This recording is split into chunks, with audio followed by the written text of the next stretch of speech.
तो दोस्तों कैसे हो आप सब। Welcome to my channel keep learning and नमस्कार।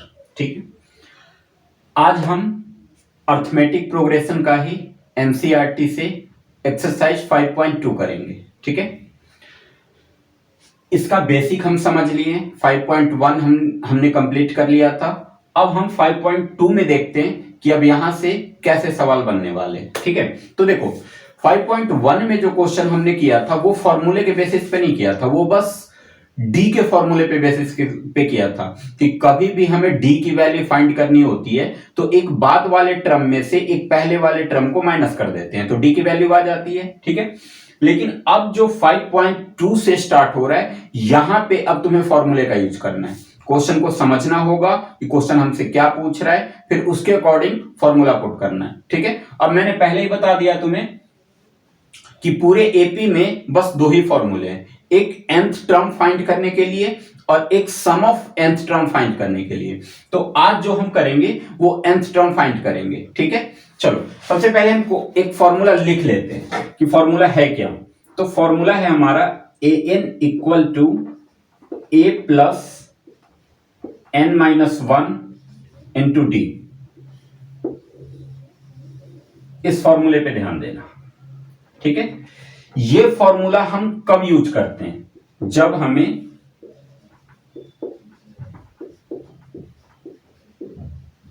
nth टर्म फाइंड करना होता है। nth यानी कि n के जगह पे कोई नंबर होगा, कोई भी टर्म फाइंड करना हो तो हम इस फॉर्मूले का यूज करते हैं। ठीक है, तो चलो अब हम यहां से स्टार्ट करते हैं क्वेश्चन नंबर फर्स्ट, एक्सरसाइज 5.2 का question number first. NCERT book में क्वेश्चन नंबर फर्स्ट देखना, वहां पे एक टेबल बना हुआ दिखाई देगा। ठीक है, और उसी टेबल में से हमें वैल्यू फाइंड करना है। चलो सपोज करो कि पहले मैं एक क्वेश्चन ले लेता हूं। चलो मैं क्वेश्चन लेता हूं सेकंड, इसमें एक जगह माइनस का साइन लगा हुआ है तो थोड़ा सा मैं टफ क्वेश्चन तुम्हें समझा देता हूं, इजी क्वेश्चन तो तुम कर ही लोगे। ठीक है, क्वेश्चन नंबर सेकंड में टेबल हमारा कुछ इस तरीके का है कि एक है ए, फिर डी, फिर n और फिर an। अब ध्यान देना, ये जो चार कॉलम हमने बनाया, ये चार कॉलम जो हमारा दिख रहा है a d n a n। अब ध्यान दो कि यही चारों चीज इसमें भी यूज हो रहा है, फॉर्मूले के अंदर भी यही सेम चीज आ रहा है। an देखो स्टार्टिंग में ही an आ रहा है, a n और d। ठीक है, चलो अब इसमें वैल्यू कैसे दे रखी है, a की वैल्यू दी हुई है हमारे पास -18। ठीक, हमें d की वैल्यू फाइंड करनी है। d का यहां पे d का वैल्यू हमारे पास नहीं दिया हुआ है, मतलब कि d की वैल्यू हमें क्या करनी है, फाइंड करनी है। n का वैल्यू है 10 और an की वैल्यू है 0।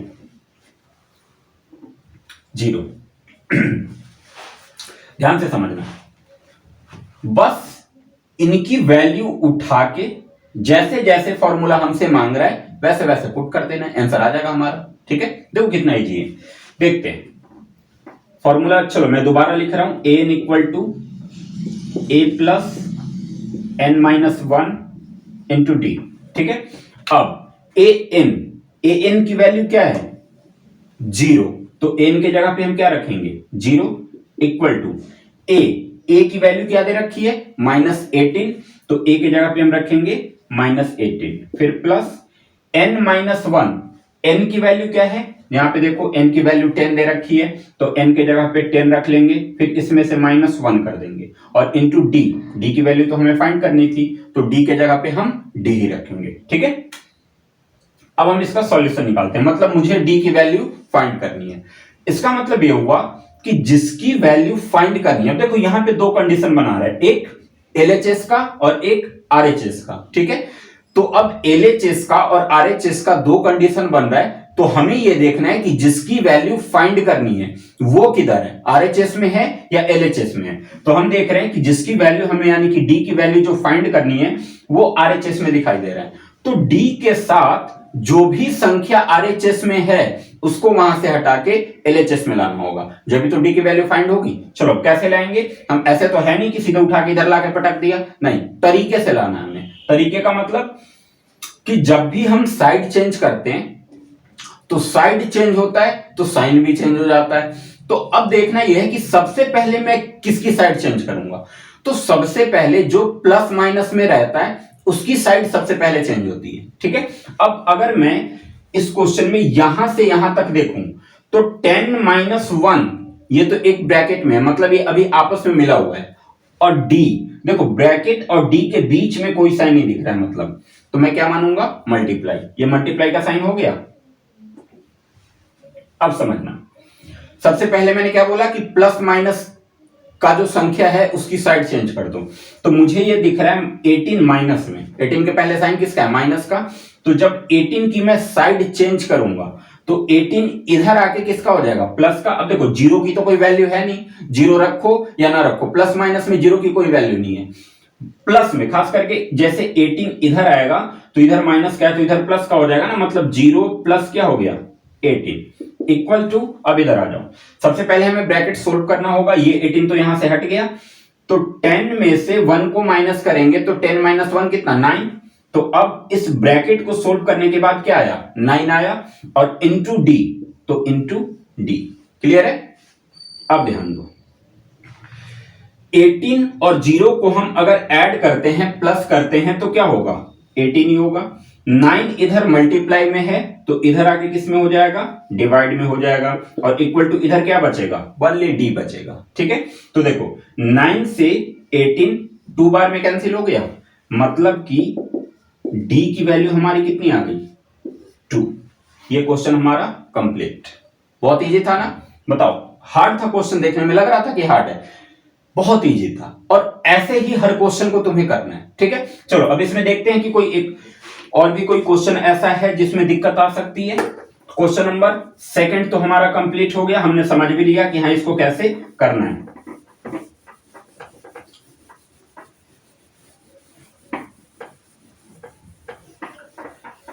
अब देखो क्वेश्चन नंबर हम लेते हैं इसमें से 4। क्वेश्चन 4 क्या कह रहा है, ए की वैल्यू दे रखी है -18.9, डी की वैल्यू दे रखी है 25,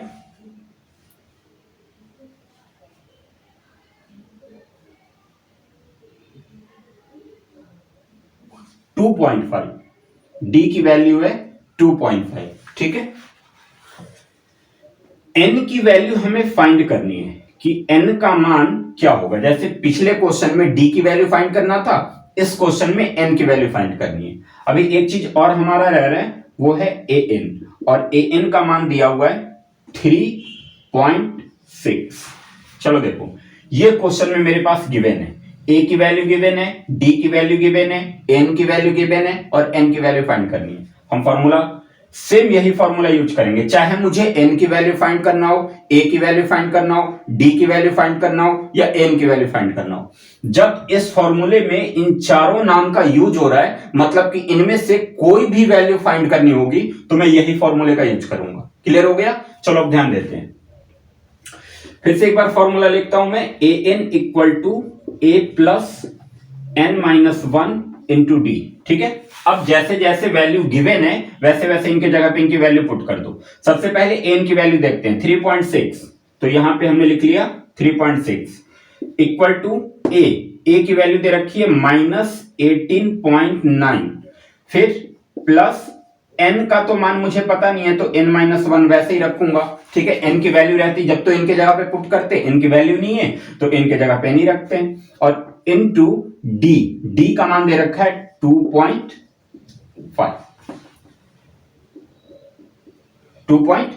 देखो अब फॉर्मूले के अकॉर्डिंग हमने वैल्यू पुट कर ली, अब इसको सोल्व करना है। फिर से कंडीशन वही बना LHS का RHS का, तो सबसे पहले हम धीरे धीरे नंबर हटाते हैं, वहां से जिसकी वैल्यू हमें फाइंड करनी है उसके आसपास से सारे नंबर हटाना पड़ेगा, ठीक है। चलो हटाते हैं। सबसे पहले प्लस माइनस वाला नंबर हटेगा, तो 18.9 जो है वो माइनस का है, तो इधर आके किस में हो जाएगा, प्लस में। तो यहां पे पहले से 3.6 था, 18.9 जब इस तरफ आया तो प्लस का 18.9 हो गया। अब इक्वल का साइन लगाया, अब यहां पे पहुंच गए। ये तो इधर आ गया, मतलब यहां से यहां तक हमारे पास बचा हुआ है। ठीक है, अब यहां पे देखो ये तो ब्रैकेट में है n-1, और n में से 1 को तो हम माइनस कर नहीं सकते क्योंकि n अल्फाबेट हो गया, 1 नंबर हो गया, तो अल्फाबेट से नंबर माइनस नहीं किया जा सकता या प्लस नहीं किया जा सकता।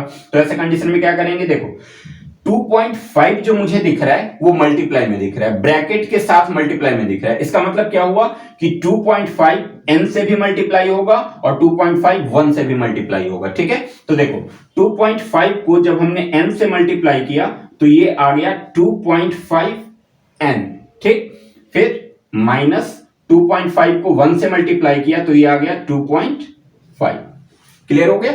चलो अब मुझे वैल्यू n की फाइंड करनी है। अभी देखो n के साथ मुझे दो नंबर दिखाई दे रहा है, 2.5 और -2.5। तो ये जो 2.5 है ये तो n के साथ मल्टीप्लाई का फॉर्म बना रहा है क्योंकि इसके बीच में कोई साइन नहीं है, और कोई साइन नहीं है तो इसका मतलब क्या हुआ है, मल्टीप्लाई का फॉर्म बनाएगा। और बाकी ये जो 2.5 दिख रहा है ये माइनस का है। तो मैंने पहले बता दिया था कि जब भी तुम साइड चेंज करोगे तो पहले प्लस माइनस वाले की साइड चेंज होती है। तो पहले नंबर पे हम क्या करेंगे, 2.5 जो उधर माइनस में है इधर लाके हम प्लस में कर देंगे। ठीक है, तो अब देखो पहले इधर दो चीजें हमारे पास ऑलरेडी प्लस में दिख रहा है, तो पहले हम इसको ऐड कर लेते हैं। अब इसको ऐड कैसे करेंगे, डेसिमल में ऐड करने तो आता ही होगा, 10th क्लास में पढ़ रहे हैं यार हम लोग, डेसिमल में ऐड करना बिल्कुल आता होगा। तो वैसे मैं एक बार दिखा देता हूं कि जब भी हम डेसिमल में प्लस माइनस करते हैं तो पॉइंट को बिल्कुल इक्वल में रखा जाता है। जैसे 18.9 था और इसमें 3.6 था, तो पॉइंट को बिल्कुल पॉइंट के बराबर में रख दो। अब इधर जो संख्या है वो लिख दो, इधर जो संख्या है वो लिख दो।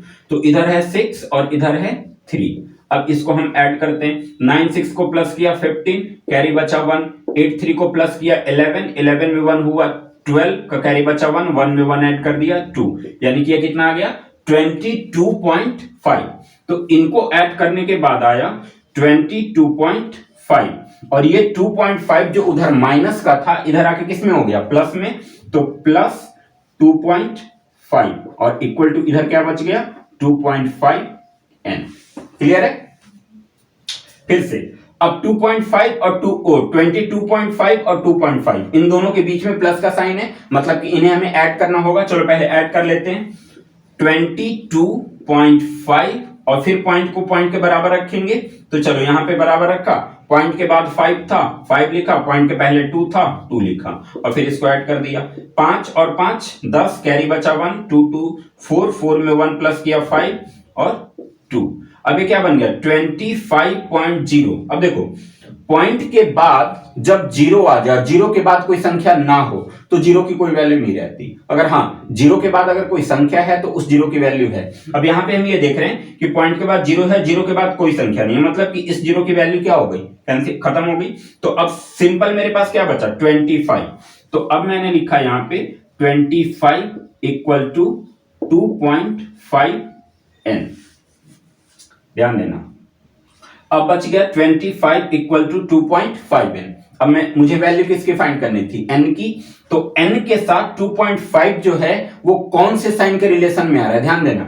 2.5 और n के बीच में कोई साइन नहीं है, मतलब कि मल्टीप्लाई का होगा, और मल्टीप्लाई वाली संख्या की जब हम साइड चेंज करते हैं तो किस में चला जाता है, डिवाइड में चला जाता है। तो चलो ऊपर वाला पहले रफ करता हूं मैं और यहीं पे समझा दे रहा हूं, ठीक है, ध्यान से समझना। 25 तो अपने जगह पे रहेगा, ठीक है, और 2.5 की जब हमने साइड चेंज किया, इधर मल्टीप्लाई में था, इधर आके ये डिवाइड में हो गया, यानी कि नीचे आ गया, और इक्वल टू इधर क्या बचा n। अब ऊपर वाला तो सीधे सीधे 25 है, लेकिन नीचे वाला मुझे दिख रहा है 2.5। तो मैं अगर पॉइंट को कैंसिल हटा दूं तो कैलकुलेशन आसान हो जाएगा। तो हम यहां से अगर मैं पॉइंट हटाता हूं, एक संख्या के पहले से पॉइंट हटा रहा हूं नीचे से, तो ऊपर में एक जीरो लगा दूंगा। अगर ऊपर से एक संख्या के पहले से पॉइंट हटाता तो नीचे में एक जीरो लगा देता, ठीक है। तो अब देखो पॉइंट हटने के बाद ये क्या बन गया 250/25 इक्वल टू n, ठीक है। अब ये देखो कि क्या 25 के टेबल में 250 आता है, 250, 250 जो भी कहो, तो हाँ बिल्कुल आता है। ये कितने बार में आता भाई, तो 10 बार में आता है, मतलब n की वैल्यू हमारी कितनी आ गई 10। ये था क्वेश्चन नंबर 4, ठीक है। चलो अब ये भी क्वेश्चन हम समझ लिए।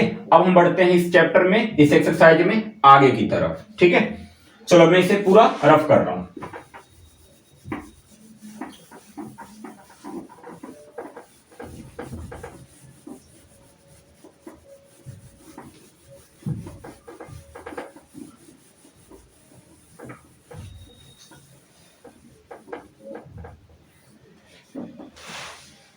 हाँ तो भाई, अब क्वेश्चन नंबर बात करते हैं सेकंड की। देखो क्वेश्चन नंबर सेकंड में मैं एक क्वेश्चन तुम्हें समझा रहा हूं। वैसे तो दोनों क्वेश्चन सेम ही दे रखा है, ऑब्जेक्टिव क्वेश्चन है, लेकिन इसमें मैं क्वेश्चन नंबर सेकंड समझा देता हूं। क्वेश्चन नंबर सेकंड का सेकंड फर्स्ट तुम्हें खुद से करना है। ठीक है, सेकंड समझ में आ जाएगा तो पहला तो हो ही जाएगा, क्योंकि पहला इजी है। चलो सेकंड क्वेश्चन में क्या कह रहा है पहले ये देखते हैं। क्वेश्चन कह रहा है कि 11th term of the AP, AP क्या है -3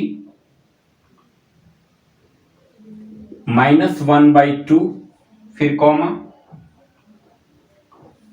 2 फिर कॉमा और फिर यहां पे डॉट डॉट दे रखा है और यहां पे लिखा हुआ है इज। अब इसमें फाइंड क्या करना है, इसका 11th टर्म फाइंड करना है कि 11वें टर्म पे कौन सी संख्या होगी। ठीक है, जैसे फर्स्ट टर्म पे -3 है, सेकेंड टर्म पे -1/2 है, थर्ड टर्म पे क्या होगी, थर्ड टर्म पे 2 है, तो वैसे ही मुझे बताना है कि 11th टर्म पे कौन सी संख्या आएगी। ठीक है, तो चलो पहले देखो, जब भी अर्थमेटिक प्रोग्रेशन से एपी से जब भी कोई क्वेश्चन आ जाए तो सबसे पहला काम होगा तुम्हारा इसकी वैल्यू चेक करना, डी की वैल्यू, यानी कि कॉमन डिफरेंस। क्योंकि जब तक डी की वैल्यू इक्वल नहीं होगा तब तक हम इसको सोल्व नहीं कर सकते। तो सबसे पहले मैं ये देखूंगा कि जो सीरीज मेरे पास दिया हुआ है क्या वो एपी का फॉर्म बना रहा है या नहीं बना रहा है। तो इसके लिए 2 वैल्यू कम से कम जरूर चेक करो। इसमें टोटल तो 3 वैल्यू दे रखा है, तो एक डी की वैल्यू चेक करने के लिए हम क्या करेंगे, A2 में से A1 को माइनस करेंगे। ठीक है, A2 का मान क्या था -1/2 और फिर माइनस, और A1 का मान क्या था -3। इसको फिलहाल ब्रैकेट में रखेंगे तो -1/2 माइनस इंटू माइनस क्या हो जाएगा +3। 3 के नीचे कुछ नहीं है, 1 मान लिया।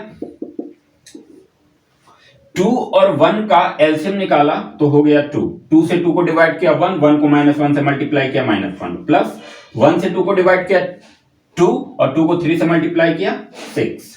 ठीक है, अब देखो 6 प्लस का 1 माइनस का, प्लस माइनस माइनस, 6 में से 1 माइनस करेंगे 5/2। बड़ी संख्या के पहले प्लस का साइन था इसलिए प्लस में रहा।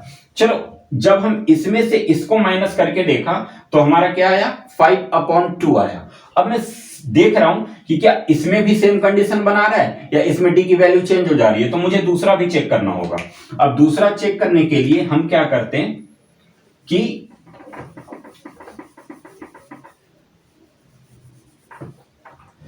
अब हम यहां पे डी की वैल्यू निकालते हैं कैसे, A3 में से A2 को माइनस करके।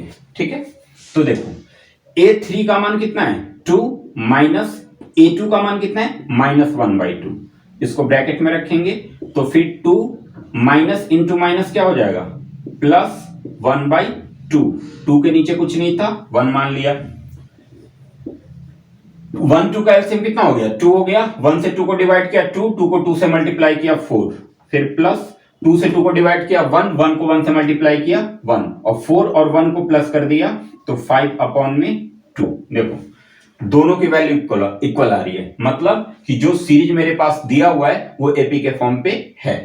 तो ठीक है, अब हमने डी की वैल्यू, साथ साथ में डी की वैल्यू क्या काम करेगा, फॉर्मूले में भी तो डी की वैल्यू चाहिए मुझे, तो डी की वैल्यू तो तुम्हें फाइंड ही करना है, चाहे तुम सीरीज चेक करने के लिए फाइंड करो या फॉर्मूले पे पुट करने के लिए फाइंड करो। डी की वैल्यू कोई भी कंडीशन में तुम्हें फाइंड ही करना होगा। ठीक है, तो साथ साथ में हमारा दोनों काम हो जाएगा, डी की वैल्यू भी मिल गई और मुझे भी पता चल गया कि हाँ ये जो सीरीज दिया हुआ है ये एपी के फॉर्म में भी है। ठीक है, तो चलो अब हम फॉर्मूले पे आते हैं।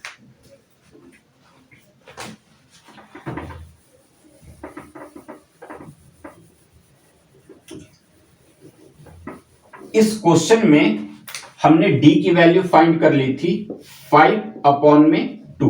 ठीक है, अब देखो ये क्वेश्चन था क्या पूछ रहा था कि इस सीरीज में 11th टर्म क्या होगा।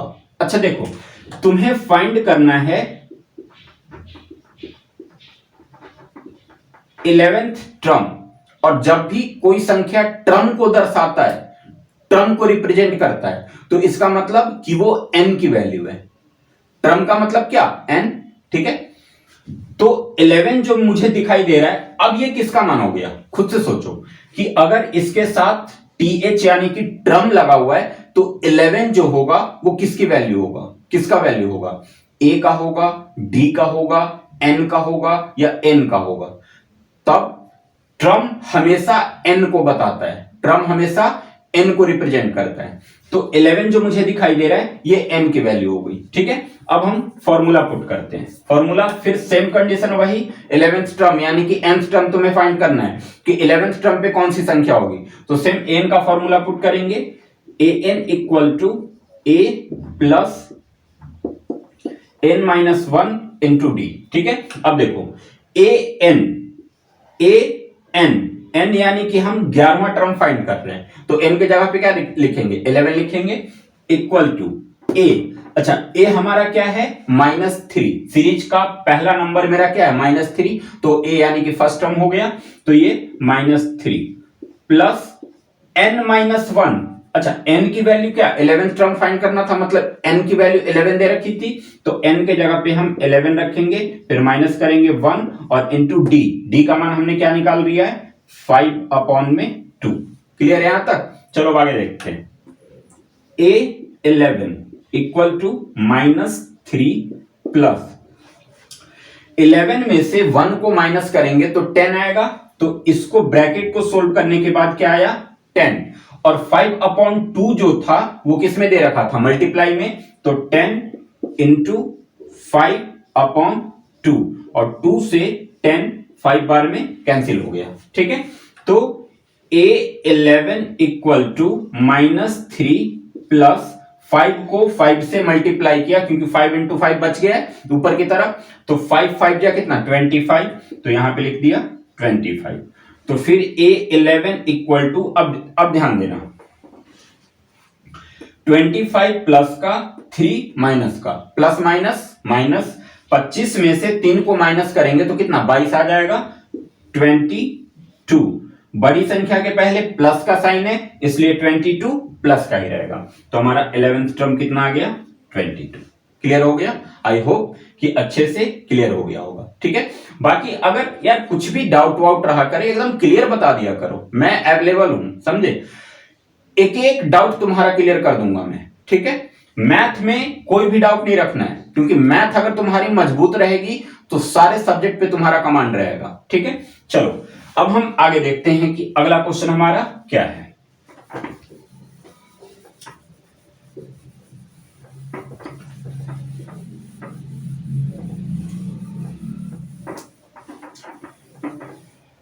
अब देखो क्वेश्चन नंबर 3,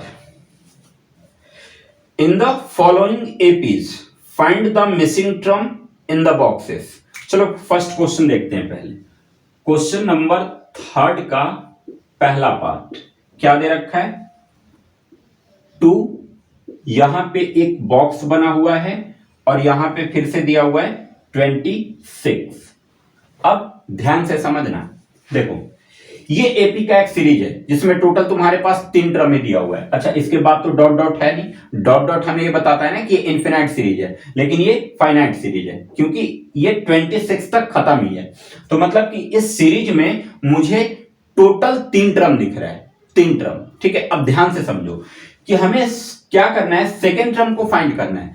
ये हमारा फर्स्ट टर्म यानी कि a1 का मान हो गया, ये सेकेंड टर्म यानी कि a2 का मान हो गया, और ये थर्ड टर्म यानी कि a3 का मान हो गया। चूंकि a3 जो है ये लास्ट टर्म है, और लास्ट टर्म को हम क्या बोलते हैं, an की वैल्यू भी बोलते हैं ना, लास्ट टर्म को हम an की भी वैल्यू बोलते हैं। तो अब समझो कि फॉर्मूला तो तुम्हारा वही पुट होगा n वाला, ठीक है। अब देखो अगर n का फॉर्मूला सपोज हम पुट करें, पहले n लिख के देखता हूं, n equal to a plus n minus 1 into D, ठीक है। अब यहां पे ध्यान देना, an की वैल्यू क्या दे रखी है 26, क्योंकि लास्ट टर्म तुम्हारा क्या है 26। अच्छा लास्ट टर्म यानी कि तीसरा टर्म ही लास्ट टर्म है, तो यहां से मुझे दोनों वैल्यू मिल गया, n की भी वैल्यू मिल गया और an की भी वैल्यू मिल गया। ध्यान से समझो फिर से। जैसे इस सीरीज में 3 ही टर्म दिया हुआ है और जो मेरा सबसे लास्ट टर्म होता है वो n का मान होता है। अगर उसका टर्म मुझे पता है कि हाँ मेरा लास्ट टर्म ये बना रहा है और इसकी वैल्यू ये है, तो मुझे दोनों वैल्यू पता है, मतलब n की भी वैल्यू पता है और an की भी वैल्यू पता है। तो सेम कंडीशन ये क्वेश्चन है, पहला टर्म, दूसरा टर्म, तीसरा टर्म और तीसरा टर्म ही लास्ट है, तो मतलब कि an की वैल्यू 26 हो गई और n की वैल्यू 3 हो गई। 3 का मतलब कि लास्ट टर्म हम वही रख रहे हैं ना, n किसके जगह पे रख रहे हैं हम, टर्म 3 के जगह पे वो 26 रख रहे हैं। तो देखो an, अब an के जगह पे क्या लिखोगे, चलो हम पहले लिखते हैं a3, n के जगह पे मैंने क्या लिखा 3 इक्वल टू a की वैल्यू क्या दे रखी है 2 प्लस फिर से n की वैल्यू क्या होगी 3 माइनस 1 इंटू डी का मुझे पता नहीं, डी मुझे फाइंड करना है, ठीक है, क्योंकि इसमें डी जब तक डी फाइंड नहीं होगा, देखो इसमें फाइंड क्या करना है, फाइंड तुम्हें सेकेंड टर्म करना है। और टर्म कैसे फाइंड करोगे, जब तुम्हारे पास डी की वैल्यू होगी, जब ही तो एक पहले वाले टर्म में डी को प्लस करोगे तो तुम्हारा बाद वाला टर्म आ जाएगा। समझ लो बात को। तो देखो अगर मुझे सेकेंड टर्म फाइंड करना है तो सेकेंड टर्म फाइंड करने के लिए पहले मुझे डी का नॉलेज होना चाहिए कि मेरा कॉमन डिफरेंस क्या चलेगा। अगर डी का नॉलेज हो गया, कॉमन डिफरेंस पता चल गया, तो मैं फर्स्ट टर्म में कॉमन डिफरेंस को ऐड कर दूंगा तो मेरा सेकेंड टर्म फाइंड हो जाएगा। क्लियर है? चलो देखो अब फिर से आते हैं a3, हमने n के जगह पे 3 रखा था, यानी कि तीसरा टर्म है और तीसरे टर्म की वैल्यू दे कितनी रखी है 26। तो अब पूरे a3 के जगह पे हम क्या रखेंगे 26 इक्वल टू 2 प्लस 3 में से 1 माइनस किया 2 और इंटू डी। क्लियर हो गया? अब देखो 2 इधर आके क्या हो जाएगा, 2 इधर कोई संख्या नहीं है, जब भी किसी संख्या के पहले कोई साइन नहीं रहता तो प्लस का माना जाता है, तो मतलब कि 2 यहां पे प्लस का है, इधर आके किसका हो जाएगा माइनस का, तो 26 माइनस 2 इक्वल टू 2d। ये 2d लिखो या 2 इंटू डी लिखो, बात बराबर है, ठीक है। तो देखो 26 में से 2 को माइनस किया तो कितना आ गया 24, ठीक, और 24 इक्वल टू कितना हो गया 2d। अब मुझे वैल्यू किसकी फाइंड करनी है d की, तो d की वैल्यू फाइंड करने के लिए इस 2 को यहां से हटा के इधर लाना होगा। अब हम ये देखेंगे कि 2 और d के बीच में किस साइन का रिलेशन चल रहा है, तो मल्टीप्लाई का रिलेशन चल रहा है, और जब मल्टीप्लाई वाली संख्या की साइड चेंज करते हैं तो वो किस में चला जाता है डिवाइड में। तो मतलब ये हुआ कि अब 24 अपॉन 2, ये 2 इधर जो मल्टीप्लाई में था इधर आके डिवाइड में हो गया और इक्वल टू इधर क्या बचा d, ठीक है। अब 2 से 24 12 बार में कट गया, यानी कि d की वैल्यू मेरी कितनी आ गई 12। d की वैल्यू फाइंड हो गई। अब जब d की वैल्यू हमने फाइंड कर लिया तो जाहिर सी बात है कि सेकंड टर्म हमारा फाइंड हो जाएगा। अब सेकंड टर्म फाइंड कैसे करेंगे ये समझ लो, एक बार फिर से इसको अच्छे से समझ लेना और इसके बाद फिर इस पे ट्राई जरूर करना भाई, खाली समझने से कुछ नहीं होगा, जब तक तुम्हारा हाथ चलेगा नहीं कॉपी पे तब तक ये मैथ दिमाग में नहीं जाएगा, ध्यान रखना।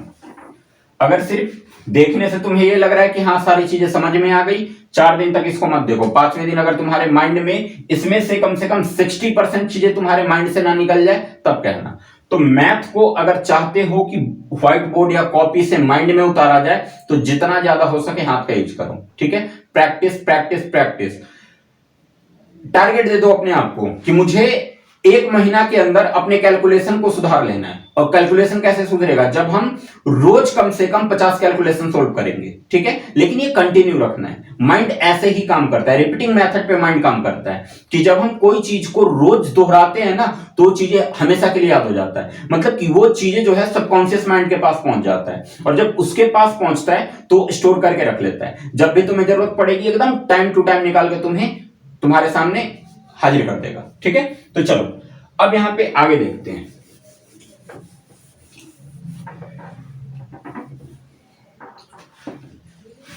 अब हमें फाइंड क्या करना था, अच्छा डी की वैल्यू हमने क्या फाइंड कर लिया, डी की वैल्यू हमने 12 फाइंड कर लिया कि डी हमारा 12 आ गया। चलो अब मुझे क्या फाइंड करना है A2 सेकेंड टर्म, ठीक है। सेकेंड टर्म कैसे फाइंड होगा, जब मैं फर्स्ट टर्म में डी को ऐड कर दूं, फर्स्ट टर्म में डी को ऐड कर दूं तो सेकंड टर्म फाइंड हो जाएगा, ठीक है। थर्ड टर्म कैसे फाइंड करोगे, तो सेकंड टर्म में डी की वैल्यू ऐड कर दोगे, फोर्थ टर्म थर्ड टर्म में डी की वैल्यू ऐड कर दो, 10th टर्म फाइंड करना हो तो 9th टर्म में डी की वैल्यू ऐड कर दो। मतलब कि जो भी टर्म तुम्हें फाइंड करना होता है उसके पहले वाले में डी की वैल्यू प्लस कर देते हैं तो अगला वाला टर्म फाइंड हो जाता है। ठीक है, तो a2 equal to A plus D. ठीक है, तो a2 इक्वल टू ए की वैल्यू क्या दे रखी थी 2 और डी की वैल्यू हमने क्या निकाला 12, तो a2 हमारा कितना हो जाएगा 40। क्लियर है? बिल्कुल क्लियर होगा यार। चलो अब हम आगे चलते हैं।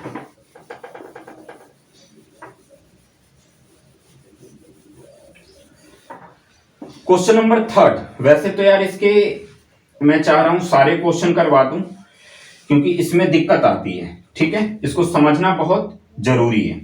चलो क्वेश्चन नंबर 2 भी मैं समझा रहा हूं। देखो सेकंड में सबसे पहले बॉक्स बना हुआ है, मतलब इसकी वैल्यू मुझे फाइंड करनी है। सेकंड टर्म पे 13 दिया हुआ है, थर्ड टर्म पे फिर से एक बॉक्स बना दिया और फोर्थ टर्म पे 3 दिया हुआ है। चलो अब देखो हमें फाइंड क्या करना है, a1 की वैल्यू फाइंड करनी है और a3 की वैल्यू फाइंड करनी है। और मेरे पास गिवन है a2 और लास्ट टर्म यानी कि 3, लास्ट टर्म यानी कि a4 कह सकते हो। ठीक है, अब समझो। सबसे पहले तो ये देखो कि जब तक तुम्हें फर्स्ट टर्म का नॉलेज नहीं होगा तब तक डी निकालने में समस्या आएगी, वो फॉर्मूले पे पुट करने में दिक्कत आएगी।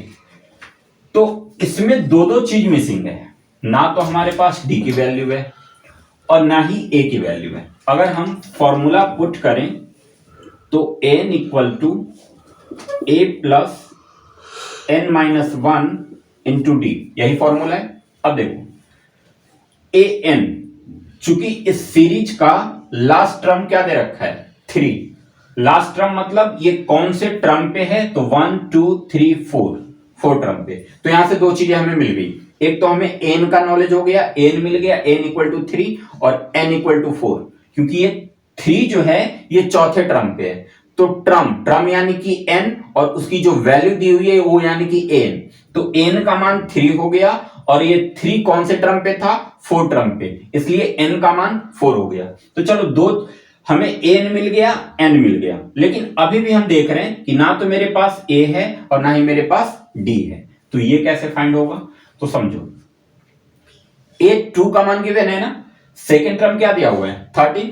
अभी हमने सेकेंड टर्म कैसे निकाला था, जब a में d को ऐड कर दिया था तब हमारा क्या आ गया था सेकेंड टर्म आ गया था। अब सपोज करो कि a2 की वैल्यू क्या है 13 है, तो a2 के जगह पे हम 13 लिख लेते हैं, 13 equal to a plus D. ठीक है, अब हम यहां से a की वैल्यू फाइंड करते हैं। सपोज कि अगर मुझे इसकी वैल्यू फाइंड करनी है a की, तो d यहां से हटाना होगा, d उधर किस में है प्लस में, तो इधर आ किस में हो जाएगा माइनस में, यानी कि 13 minus D equal to a की वैल्यू कितनी आ गई 13 माइनस डी। अब इसी को तुम्हें यहां पे पुट करना है। चलो हम क्वेश्चन पे आते हैं। an का मान 3 इक्वल टू a की वैल्यू हमने क्या निकाला 13 माइनस डी, तो a के जगह पे हम लिखेंगे 13 माइनस डी प्लस n, चूंकि an यानी कि लास्ट टर्म 3 और 3 कौन से टर्म पे था चौथे टर्म पे, मतलब n की वैल्यू कितनी है 4 माइनस 1 इंटू डी। क्लियर है? अब देखो 3 equal to 13 minus D plus 4 में से 1 माइनस किया 3 और 3 को d से मल्टीप्लाई किया 3d, तो ये कितना हो गया 3d। अब 3 इक्वल टू, अब देखो दो चीजें मेरे पास सेम दिख रहा है, एक d और एक 3d। इस d के साथ 3 लगा हुआ है और इस d के साथ नंबर के रूप में कुछ नहीं है, तो जब कोई नहीं रहता कोई नंबर नहीं रहता तो क्या मानते हैं 1 मानते हैं। तो ये 1d हो गया और ये 3d हो गया, 3d प्लस का 1d माइनस का, प्लस माइनस माइनस, 3 में से 1 माइनस करेंगे तो क्या हो जाएगा 2 हो जाएगा, यानी कि 13 और 2d 3D में से D को माइनस किया तो 2D आ गया। अब देखना ये है कि 2D के पहले हम साइन क्या रखेंगे, तो हम चेक करेंगे कि बड़ी संख्या के पहले साइन क्या चल रहा था। तो बड़ी संख्या का मतलब क्या, 3D हमारा बड़ा संख्या था और इसके पहले किसका साइन है, प्लस का, तो यहां पे हम रखेंगे प्लस का। अब 13, अब देखो D की वैल्यू मुझे फाइंड करनी है, तो D की वैल्यू फाइंड करने के लिए तुम क्या करोगे, इन सब नंबर को हटाओगे यहां से, सबसे पहले प्लस माइनस वाला नंबर, तो यहां 3 है, 13 इधर आके माइनस का हो जाएगा, इक्वल टू इधर बच जाएगा 2D। तो 13 में से 3 माइनस करेंगे तो कितना, माइनस का 10 हो गया, क्योंकि 13 माइनस का 3 प्लस का, प्लस माइनस माइनस, 13 में से 3 माइनस किया 10, बड़ी संख्या के पहले माइनस का साइन है इसलिए यहाँ पे माइनस का रखा, और इक्वल टू हो गया 2D। तो -10 इक्वल टू 2D, हमें D की वैल्यू फाइंड करनी है, तो देखो D के साथ 2 मल्टीप्लाई में है तो इधर आके डिवाइड में हो जाएगा, यानी कि -10/2 इक्वल टू D, और 2 से 10 5 बार में कैंसिल हो गया, मतलब कि D की वैल्यू हमारी कितनी आ गई, -5। देखो ये हमने D की वैल्यू फाइंड कर ली, D की वैल्यू कितनी आ गई, -5। अब जब D की वैल्यू फाइंड हो गई और हमने यहां से एक इक्वेशन पहले ही बना रखा था कि 13 - D इक्वल टू A, तो हम यहां से A की वैल्यू भी फाइंड कर सकते हैं। चलो पहले इसे देख लो एक बार अच्छे से, और फिर इसको मैं रफ कर रहा हूं, और फिर अब मैं A की वैल्यू फाइंड करके दिखा रहा हूं।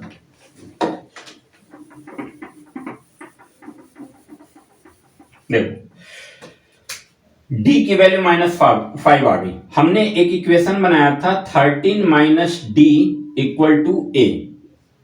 ए की वैल्यू पता करने के लिए मुझे ये कंडीशन लेना पड़ा था कि ए की वैल्यू हमने क्या रखा था, 13 - D, और यहां से देखो D की वैल्यू हमने क्या फाइंड कर लिया, -5, तो मतलब D के जगह पे अब D की वैल्यू पुट कर देंगे, ठीक है। तो मतलब 13 माइनस, और D की वैल्यू भी माइनस में है तो -5, इसको ब्रैकेट में रखेंगे इक्वल टू A, तो 13 माइनस इंटू माइनस क्या हो जाएगा, +5 इक्वल टू A, और 13 में 5 को प्लस कर देंगे तो ये हो जाएगा 18 इक्वल टू A। तो देखो A की वैल्यू क्या फाइंड हो गई, 18, मतलब अब हमारा A1 के जगह पे क्या आ गया, 18। D की वैल्यू -5 चल रहा था, तो देखो 13 में से 18 को माइनस करेंगे तो -5 आ जाएगा, ठीक है। फिर उसी तरीके से अब मुझे A3 की वैल्यू फाइंड करनी होगी। A3 की वैल्यू कैसे फाइंड करेंगे, तो यहां पे समझो, A3 मतलब कि इसके एक पहले वाले टर्म में अगर D की वैल्यू को हम ऐड कर देंगे तो हमारा A3 निकल जाएगा, यानी कि A2 में D की वैल्यू ऐड करेंगे तो A3 निकल जाएगा, और A2 का मान क्या दे रखा था, 13, प्लस D की वैल्यू हमने क्या निकाला, -5, तो A3 equal to 13 plus minus क्या हो जाएगा, -5, और फिर A3 इक्वल टू 13 में से 5 माइनस करेंगे 8, तो A3 यानी कि तीसरा टर्म हमारा आ गया 8। देखो ये क्वेश्चन आ गया समझ में। तरीका याद रखो कि कैसे कैसे हम करते हैं। फॉर्मूला तुम्हारे पास एक ही है, an वाला ही फॉर्मूला है, लेकिन उसी फॉर्मूले से बहुत सारे सवाल घूमेंगे, कभी कुछ गैप कर देगा, कभी कुछ गैप कर देगा, कभी कुछ गैप कर देगा। कॉन्सेप्ट को समझ लो, ठीक है। तुम्हें हर फॉर्मूले में a, d, n और an ये 4 चीजें चाहिए, और खास करके n और an में पहचान करना सीखो, ठीक है। n और an में पहचान करना आ गया तो फिर इसमें दिक्कत ही नहीं है, क्योंकि n और an ही हमारा दिमाग खराब करता है, ठीक है। चलो अब देखते हैं आगे।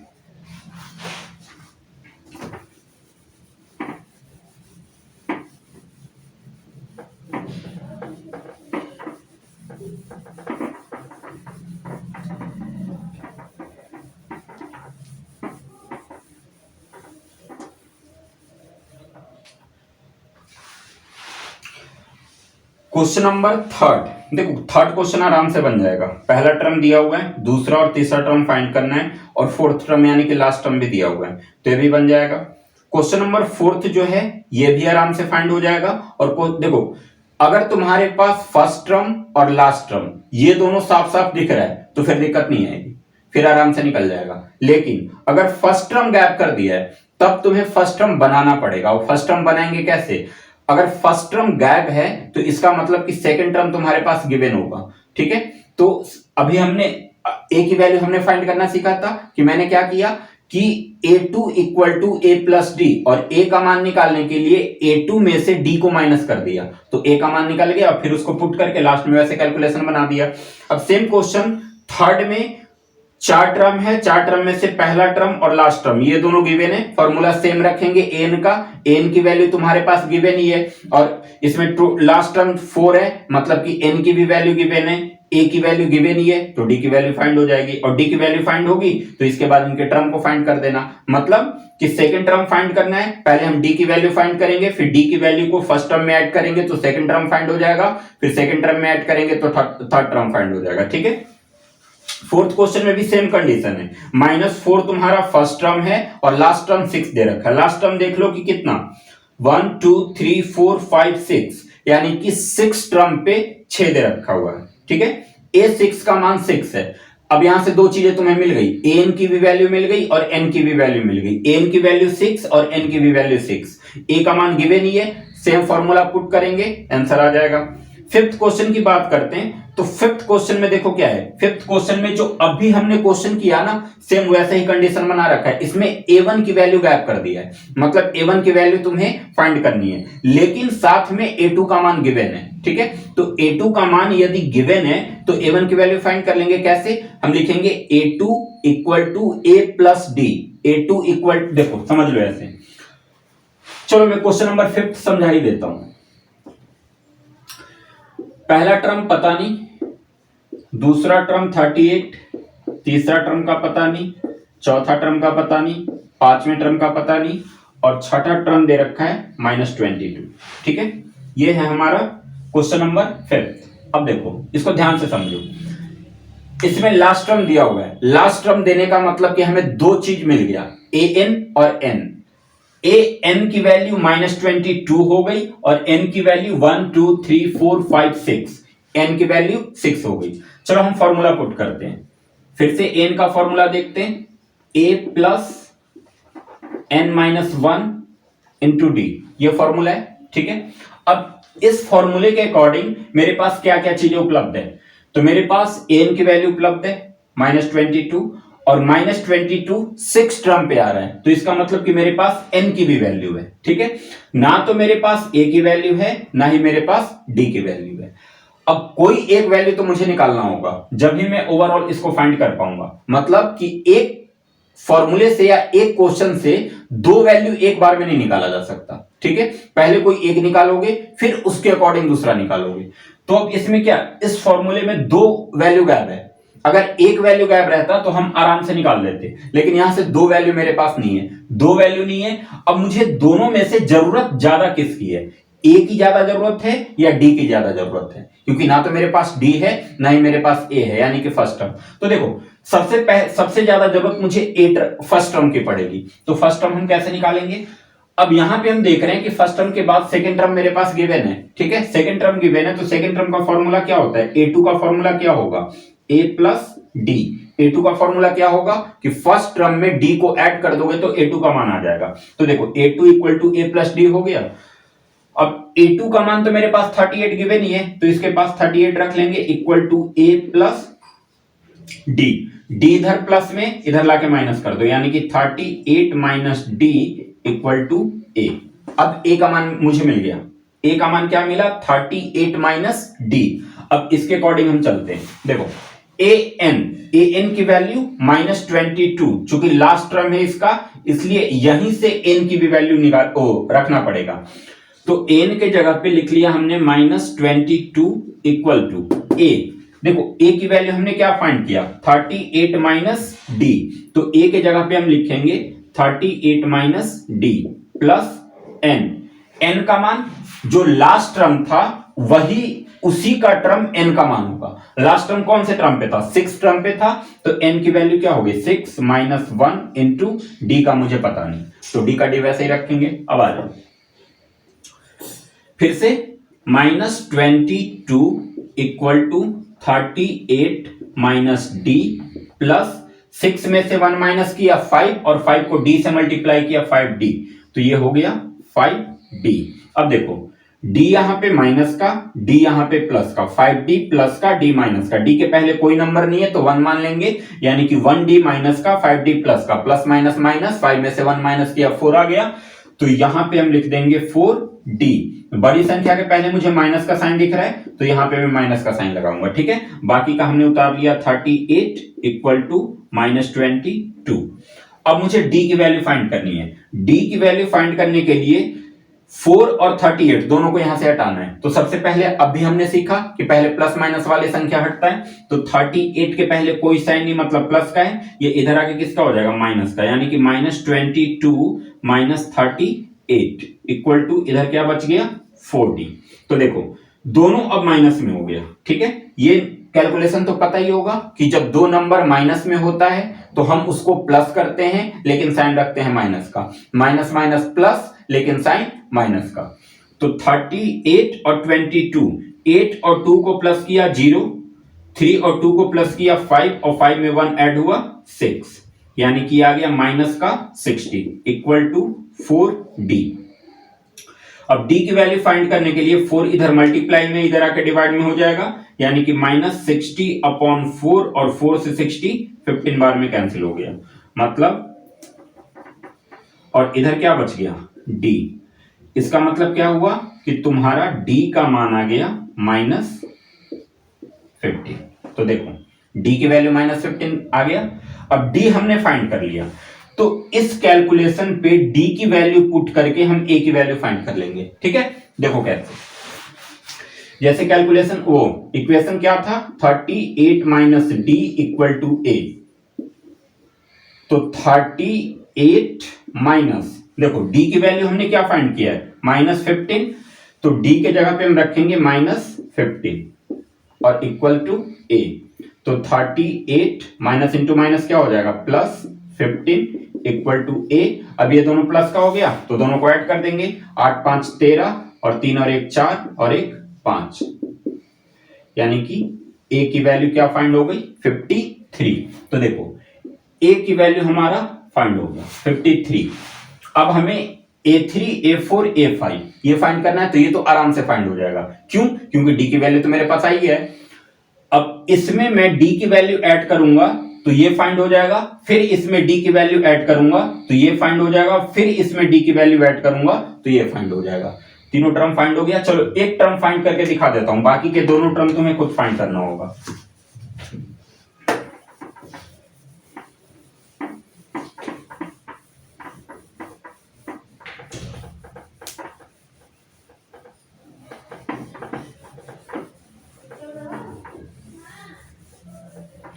देखो हमने d का वैल्यू फाइंड कर लिया था -15।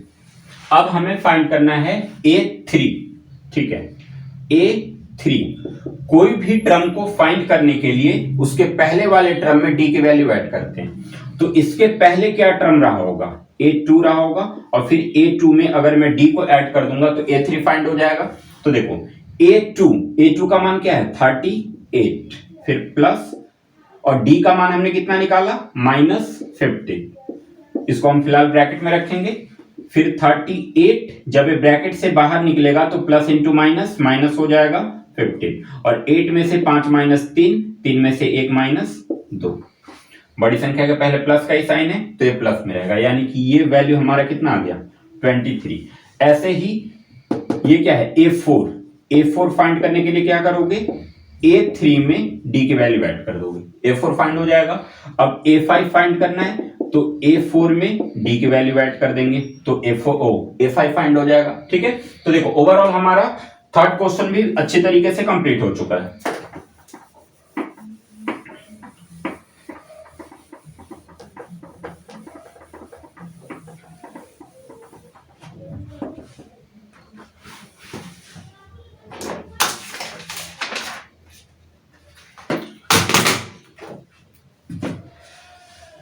अब क्वेश्चन नंबर, वैसे तो ये चैप्टर काफी लंबा है, कहने का मतलब कि इसमें टोटल 20 क्वेश्चन दिए हुए हैं 20। अगर एक एक करके मैं क्वेश्चन बताने लगा तो हमारा पूरा दिन गुजर जाएगा, ठीक है। तो आज के लिए मैं इसे यहीं पे रखता हूं। देखो आज हमने काफी इंपॉर्टेंट चीजें समझी है, मैं बेस तुम्हें समझा रहा हूं। अगर आज वाले वीडियो को अच्छे तरीके से देख के बेस पे कमांड कर लोगे तो आगे जितने भी क्वेश्चन आने वाले हैं वो बिल्कुल सही तरीके से बनेंगे। मेरी बात को भाई ध्यान से समझ लेना, ठीक है? क्योंकि कॉन्सेप्ट जब तक तुम्हारा क्लियर नहीं होगा तब तक हर क्वेश्चन में कुछ ना कुछ दिक्कत आएगी। तो कोशिश तुम्हारी ये रहे कि बिल्कुल जड़ को पकड़ो, अर्थमेटिक प्रोग्रेशन का जड़ क्या है, और उसी को पकड़ के बिल्कुल अच्छे तरीके से समझ लो। इसके बाद क्या, एक भी क्वेश्चन नहीं छूटेगा। क्वेश्चन देखते ही तुम्हारा माइंड बता देगा कि हाँ इसको ऐसे करना है। तो कॉन्सेप्ट समझ लो, और आज हम जो भी क्वेश्चन करें उस पर प्रैक्टिस जरूर करना, ठीक है? और कल मैं इसमें से सारे क्वेश्चन तो नहीं करवाऊंगा, लेकिन जो काम के क्वेश्चन होंगे, जो इंपॉर्टेंट क्वेश्चन होंगे, जो थोड़ा सा टफ क्वेश्चन होंगे, उनको मैं तुम्हारे सामने सॉल्यूशन अच्छे तरीके से कर दूंगा। बाकी तुम्हारा काम है घर पे प्रैक्टिस करो, सेल्फ स्टडी जितना ज्यादा हो सके करो, ठीक है? तो अब मिलते हैं नेक्स्ट वीडियो में। आज की अगर वीडियो अच्छी लगी हो, पसंद आई हो, सारी चीजें समझ में आई हो तो वीडियो को लाइक जरूर करना, कमेंट करके जरूर बताना, समझ में आया हो तो भी, ना समझ में आया हो तो भी। शेयर जरूर करो, जितना ज्यादा हो सके शेयर करो ताकि और भी लोग इसको देख के अपना कॉन्सेप्ट क्लियर करें। और चैनल को सब्सक्राइब जरूर कर देना, ठीक है? नोटिफिकेशन ऑन रखना ताकि जैसे ही हमारी वीडियो अपलोड हो तुम्हें तुरंत पता चल जाए, ठीक? तो फिर मिलते हैं भाई नेक्स्ट वीडियो में। अपना अच्छे से पढ़ाई करो, खुश रहो।